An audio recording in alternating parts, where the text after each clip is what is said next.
नमस्कार दोस्तों, आज इस वीडियो के अंदर मैं आपको कंटेम्प्ट ऑफ कोर्ट एक एडवोकेट के खिलाफ ऑर्डर पास करा गया है और वकील साहब को चार punishment high court of Allahabad के द्वारा अपना जारी करी गई है। अब वो क्या क्या पनिशमेंट है? पहला, वकील साहब को बख्शी खाने में बंद करा जाए। दूसरा, वकील साहब के ऊपर 2000 रुपए का जुर्माना लगाया जाए। तीसरा, वकील साहब को 6 साल की सिंपल इंप्रिजमेंट यानी कि जेल में बंद करा जाए। चौथा, वकील साहब को 3 सालों तक के लिए इलाहाबाद हाईकोर्ट की बेंच, लखनऊ हाईकोर्ट की बेंच के अंदर प्रैक्टिस करने से रोक लगाई जाती है। अब एक वकील साहब को ये चार पनिशमेंट हाईकोर्ट के द्वारा प्रोवाइड कराई गई है। रीजन क्या है? रीजन सिर्फ एक ही है, जो हाईकोर्ट के पॉइंट ऑफ व्यू से अगर पिटीशन को पढ़ने के बाद हम अगर बात को समझेंगे तो हाईकोर्ट साहब का यही कहना है कि यहां पर वकील साहब के द्वारा अपीयरेंस कोर्ट के अंदर दी गई थी। वकील साहब को बार बार वार्निंग दी गई थी कि आप अपनी प्रॉपर यूनिफॉर्म में नहीं हो, आपके बटन खुले हुए हैं, और एक जो ड्रेस कोड होता है एज एन एडवोकेट का व्हाइल अपीयरिंग इन दी हाई कोर्ट, वो अटायर बिल्कुल भी नहीं है। मैं आपको ये पिटीशन के अंदर दिखा भी देता हूं। पहले हम जजमेंट का नाम भी देख लेते हैं। State of UP versus Ashok Pandey, Ashok लिखा हुआ है, तो 2025 इलाहाबाद हाई कोर्ट।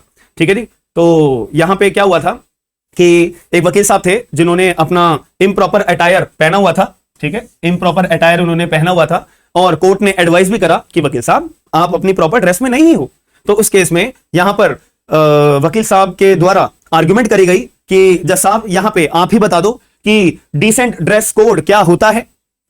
मेरे द्वारा जो ड्रेस कोड पहना गया है वो अपने आप में डिसेंट है, एक्सेट्रा एक्सेट्रा। इस तरह की अपने आप में आर्गुमेंट्स हुई थी और refuse to wear the advocate uniform, उन्होंने रिफ्यूज भी कर दिया था कि मैं नहीं पहन रहा एडवोकेट की ड्रेस, मैं नहीं पहन रहा हूं, मैं तो ऐसे ही आपके सामने अपीयर होऊंगा।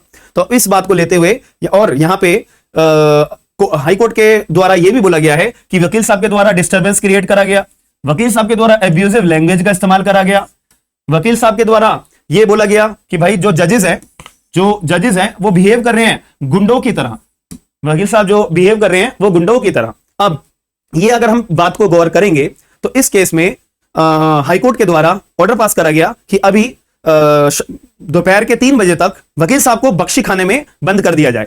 इसको बोला जाता है कि आपने अगर बीएनएसएस अच्छे से पढ़ा है, सीआरपीसी अच्छे से पढ़ा हुआ है, तो अगर कोई भी कोर्ट के अंदर प्रोसीडिंग के दौरान अगर कोई डिस्टर्बेंस क्रिएट करता है जुडिशियल प्रोसीडिंग के अंदर, तो उस केस में कोर्ट के पास अधिकार है कि वो till rising of the court, TRC minimum punishment होती है। हमारे बीएनएसएस के अंदर भी है, सीआरपीसी के अंदर भी होती है। सेक्शन नंबर आप मुझे एक बार चेक करके जरूर बताइएगा, ये आपकी मैं ड्यूटी है, क्योंकि मैं भी चाहता हूं कि साथ साथ आप भी रिसर्च करके अपने दिमाग में सेक्शंस को याद करते रहोगे, और ऐसे ही यही एक तरीका होता है।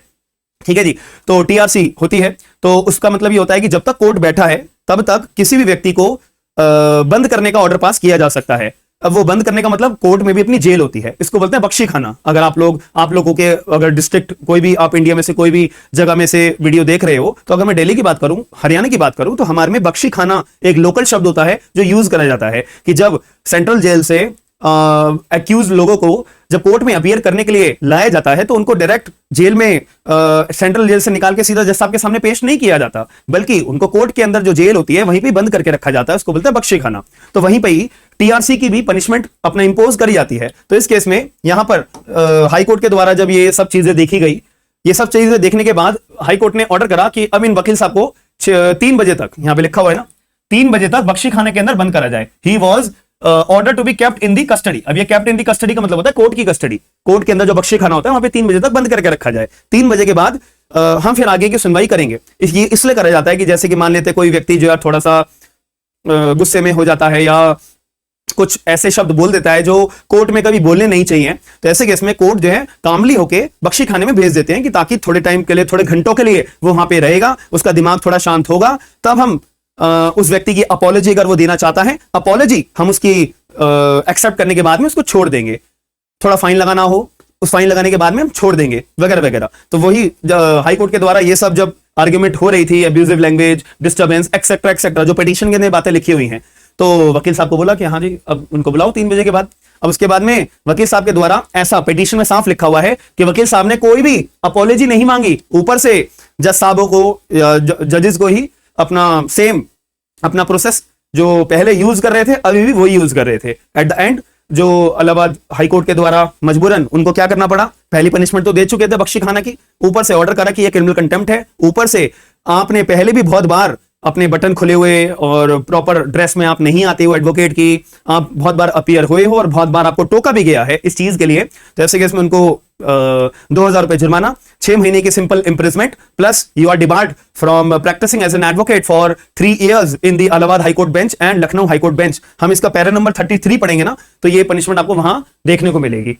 आप इसका पैरा नंबर एक बार 33 पे आ जाओ, ठीक है जी। यहां पे लिखा है, यहां पे ये बात लिखी हुई है, we also find a fit case where the contemnor should be restrain from practising in the high court of Allahabad and Lucknow for the period of 3 years। इनको डिवाइड कर दिया गया है ऊपर से, ठीक है। And here notice is given, और नोटिस भी दिया गया है। इसका मतलब ये होता है कि कंटेम्प्ट प्रोसीडिंग जब होती है ना, जब कन्विक्शन या कन्विक्शन पास होती है, उसके बाद एक बार और मौका दिया जाता है सुनवाई का। तो अब नेक्स्ट डेट भी हियरिंग पे रख दिया गया है कि चलो अभी तो हमने कन्विक्शन पास कर दी है, इसके बाद अगर कोई शो कॉज नोटिस देना चाहता है तो हम इस कन्विक्शन को हम स्ट्रक डाउन भी कर सकते हैं। तो इसीलिए आप देख रहे होंगे यहाँ पे जजमेंट के पहले पेज पे यहाँ पे रिजर्व लिखा हुआ है, ठीक है। यहाँ पे रिजर्व लिखा हुआ है, रिजर्व लिखा हुआ है, ठीक है, इसीलिए क्योंकि अभी एक और हियरिंग बची हुई है। In the meantime advocate is convicted for 2,000 rupees fine and 6 months of simple imprisonment and debarred from practising in Allahabad and Lucknow high court in for the period of 3 months। That's it. ये judgment की copy है। तो आपका क्या point of view है इस चीज के बारे में मुझे बताइएगा